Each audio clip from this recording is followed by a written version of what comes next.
காலமா இருக்கு. ஆண்டவர் பார்த்தீங்கன்னா ஆண்டவர் சீக்கிரமா வரப்போகிறார். யாராலையும் கணிக்க முடியாத அவருடைய வருகை இருக்கும்.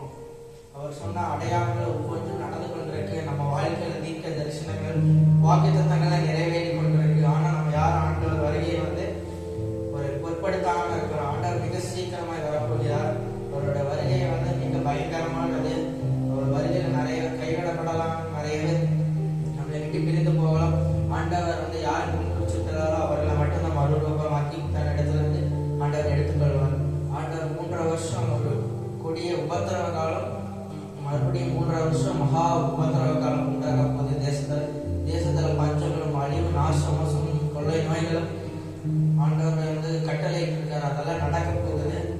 ஆண்டவருக்காக நம்ம செபிக்கலாமா? ஆண்டவரே உங்க சமூகத்துல நாங்க இருக்கிறோம். ஆண்டவரே எங்களை கைவிட்டாதீங்க, நாங்க செபிக்கிறோமா? யாருமே செபிக்கிறதே இல்லை.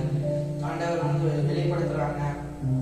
யாரு ஜபத்துல குறைவுபட்டதா இருக்கிற யார் நானா இருந்தாலும் சரி, நீங்களா இருந்தாலும் சரி, பார்த்து கொண்டிருக்கிற யாரா இருந்தாலும் சரி, சபையில் இருக்கிறவங்க யாரா இருந்தாலும் சரி, ஆனா அந்த ஆண்டவருடைய வருகை மிக சமீபமா இருக்கிறது. ஆண்டவர் நம்ம யாரும் ஆயத்தமாக படல. ஆண்டவர் அதான் சொல்றாரு, நம்மளால ஆயத்தமாக படணும்னா அவருடைய விழித்திருந்து ஜபம் பண்ணுங்கிறவர்களா இருக்க வேண்டும். தென்கொரியா தேசத்துல பாலியல் இறந்துகிட்டாங்க. அந்த பாஸ்டரையாவோட ஊழிய வாழ்க்கையில அவருடைய சாட்சி புத்தகத்துல அவர் எழுதியிருந்தாரு.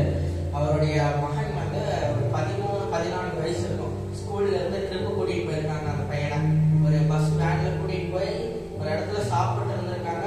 அந்த சாப்பிட்ட அந்த பழத்துல விஷம் இருந்திருக்கு. அந்த விஷம் இருந்தது தெரியாம அவங்க சாப்பிட்டு எல்லாம் மயங்கி இறந்து போயிட்டாங்க.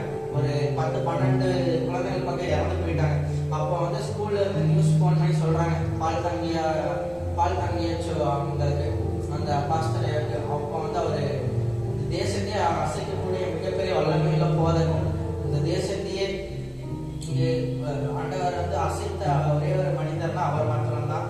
அவரோட சபையில பல ஆயிரம் கோடிக்கணக்கிலான ஜனங்கள் திரண்டு இருக்கிறாங்க. அவ்வளோ பெரிய சபையில இருக்கிற ஊழியக்காருக்கு அவ்வளோ பெரிய ஊழியக்காருக்கு ஆண்டவர் ஒரு சோதனை கொடுத்தாருப்பாருங்களேன். அந்த பையன் மறித்து இறந்துட்டாரு. அவங்க ஒய்ஃப் போய் அந்த இடத்துல பாக்குறாங்க. பார்க்கும்போது அந்த பையன் மறித்து கிடக்கிறத அவங்களால நம்பவே முடியல. காலையில போயிட்டு வரேன்னு சொல்லிட்டு போன பையன் மத்தியானம் இறந்துட்டான். இது கேட்கும்போது எவ்வளவு அவங்களுக்கு சங்கடமா இருக்கும். அப்போ பால் தங்கையாச்சும் அவருக்கு போகுது. இந்த மாதிரி போன் பண்ணி சொல்றாங்க. அவரோட உடல் ஊழியர்களும் வராங்க. அவருக்கு மிகப்பெரிய சோதனை என்னன்னா, என் பையன் இறந்து போயிட்டானே சின்ன வயசுல, எனக்கு ஒரே ஒரு பையன் தானே அப்படின்னு அவர் மன வருத்தி ஆண்டவர் ஜபத்தில் உட்கார. இரவு நேரம் ஆகுது. எல்லாரும் அடக்கம் பண்ணணும்னு சொல்றாங்க.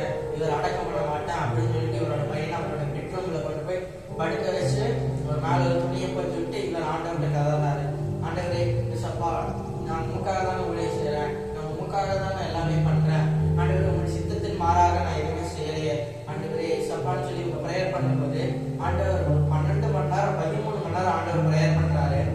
ஆண்டவர்கிட்ட ப்ரேயர் பண்ணும்போது பாத்தீங்கன்னா அந்த இடத்துலயே ஆண்டவர் அந்த பையனுக்கு திடீர்னு கண் முழிக்க வைக்கிறாரு. அந்த பையன் கண் முழிச்ச பிறகு ஆண்டவர்கிட்ட சொல்றாங்களா, பரலோகத்துக்கு போயிட்டு வந்தாராமா. ஆண்டவர் சொல்றாராம், உங்க அப்பா கீழே ஜெபம் பண்றதுக்கு முட்டி போட்டாரு, அதனால நான் உன்னை மேல வச்சிருக்க முடியாது அப்படின்னு சொல்றாராம். ஆண்டவர் அந்த பையன் சொல்றாராமா. அந்த பையன் சொல்றாராமா, எசப்பா இந்த இடம் எனக்கு ரொம்ப பிடிச்சிருக்கு, பூமிக்கு போனா எனக்கு கஷ்டம் இருக்கு, பாடல்கள் இருக்கு, நிந்தைகள் இருக்கு, அவமானங்கள் இருக்கு. ஆண்டவரே சப்பா, நான் எப்படி பூமியில வாழ்றது, ஆண்டவர் நீ கூப்பிட்டு வந்துட்டீங்க, ஆனா நான் திரும்ப போக மாட்டேன் பூமிக்கு அப்படின்னு சொல்றாரு. ஆண்டவர்கிட்ட அந்த பையன் சொல்லும்போது ஆண்டவர் சொல்றாரு, உங்க அப்பா கீழே முட்டி போட்டாரு, முட்டி போட்டு ப்ரேயர் பண்ண சொல்லிட்டாரு, ப்ரேயர் பண்ண ஆரம்பிச்சிட்டாரு. நீ உயிரோட எதிர்க்கிற வரைக்கும் அவர் அந்த ஜபத்தை விட மாட்டாரு. அவர் என்கிட்ட போராடிட்டே இருக்கிறாரு. அப்படிப்பட்ட ஒரு போராடுகிற ஜபம் நம்ம வீட்டுல வேணும். அவர் 12 மணி நேரம் 13 மணி நேரம் உட்கார்ந்து ஆண்டு போராடின ஜபத்துல ஒரு பையன் பரலோகத்துல போய் ஆண்டவரே அவரை பத்தி சாட்சி சொல்ற அளவுக்கு அந்த பையன் கிட்ட ஆண்டவர் சாட்சி சொல்லி அந்த பையனை திரும்ப பூமிக்கு அனுப்பி வச்சாரு. அதுக்கப்புறம் அந்த சாட்சியை அவர் எழுதும்போது ஆண்டவருக்கு சொல்றாரு, பாலித்தவங்க ப்ரேயர் பண்ணி ஆண்டவர் விடுதலை கொடுக்கிறாருன்னா நீங்களும் நாங்களும் ப்ரேயர் பண்ண ஆண்டவர் விடுதலை தர மாட்டாரா?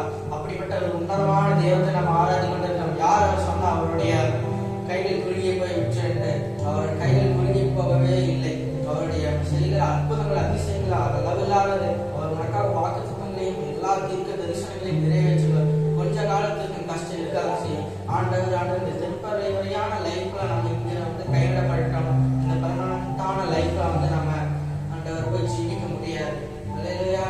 எல்லாரும் அந்த செபத்தை கேட்டு ஆண்டவரே சப்பா எப்பவும் விழித்திருந்து உமக்காக செபித்து ஆண்டவரே சப்பா முடித்து வேண்டுதல் பண்ண எங்களுக்கு கிருபை செய்யுங்க தகப்பனே அப்படின்னு சொல்லி எல்லாம் ப்ரேயர் பண்ணுங்க. நல்லா ஆண்டவரை துதிங்க, கனம் பண்ணுங்க.